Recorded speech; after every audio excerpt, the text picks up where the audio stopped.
বাংলাদেশের আকাশে বাতাসে বইছে নির্বাচনী হাওয়া। এরই মধ্যে যুক্তরাষ্ট্র থেকে উড়ে এসেছে আরেক খবর, যে খবরে রাজনীতিতে শুরু হয়েছে নতুন শোরগোল। ধর্মভিত্তিক রাজনৈতিক দল খ্যাত জামাতে ইসলামীর সাথে বন্ধুত্ব করতে চায় ডোনাল্ড ট্রাম্পের দেশ, এমনই এক অডিও রেকর্ড প্রকাশ করেছে ওয়াশিংটন পোস্ট। আগামী মাসের জাতীয় নির্বাচনে জামাত ইতিহাসের সেরা ফল করতে পারে এমন মূল্যায়নের ভিত্তিতে তাদের সঙ্গে বন্ধুত্ব করতে চায় যুক্তরাষ্ট্র। দেশটির এক কূটনৈতিক কয়েকজন নারী সাংবাদিকের সঙ্গে আলাপকালে এ কথা জানিয়েছেন। তাদের ওই কথোপকথনের একটি অডিও পেয়েছে প্রভাবশালী মার্কিন সংবাদ মাধ্যম ওয়াশিংটন পোস্ট। মার্কিন গণমাধ্যমটি বলছে, জামাতে ইসলামী বাংলাদেশের ইতিহাসে একাধিকবার নিষিদ্ধ হয়েছে। সবশেষ নিষেধাজ্ঞা আরোপ করা হয়েছিল শেখ হাসিনার শাসনামলে। ঐতিহ্যগতভাবে জামাত শরিয়া ভিত্তিক শাসন ব্যবস্থার পক্ষে কথা বলে এসেছে এবং নারীদের কর্মঘণ্টা কমিয়ে সন্তান প্রতিপালনে মনোযোগী হওয়ার মতন অবস্থানও নিয়েছিল।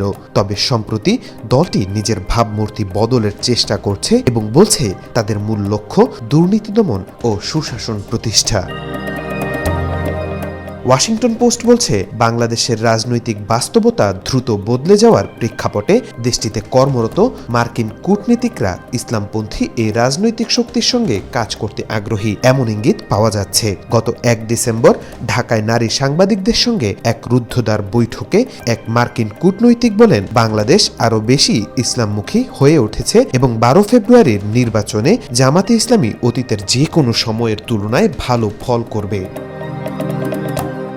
অডিও রেকর্ডিং অনুযায়ী ওই কূটনৈতিক বলেন, আমরা চাই জামাত আমাদের বন্ধু হোক। তিনি উপস্থিত সাংবাদিকদের বলেন, জামাতের প্রভাবশালী ছাত্র সংগঠনের নেতাদের নিজেদের অনুষ্ঠানে আমন্ত্রণ জানাতে তারা আগ্রহী কিনা। ওই কূটনীতিক বলেন, আপনারা কি তাদের সঙ্গে কথা বলতে পারবেন? তারা কি আপনাদের শোতে আসবে?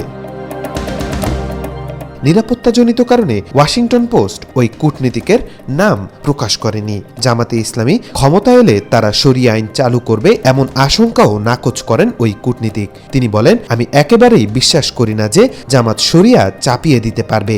তার যুক্তি ছিল, দেশটির নেতৃত্ব যদি উদ্বেগজনক কোনো পদক্ষেপ নেয় তাহলে যুক্তরাষ্ট্র পরদিনই শতভাগ শুল্ক আরোপ করতে পারে।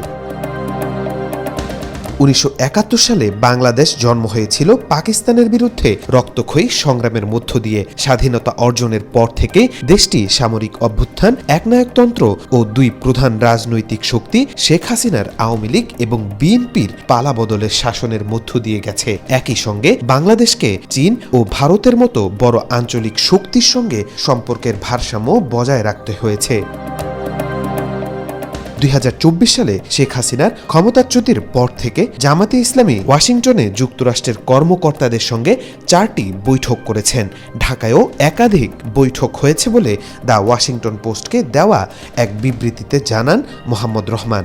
গত শুক্রবার দলটির শীর্ষ নেতা ভার্চুয়ালি যুক্তরাষ্ট্রের বাণিজ্য প্রতিনিধি দপ্তরের প্রতিনিধি জেমিসন গ্রিয়ারের সঙ্গেও বৈঠক করেন।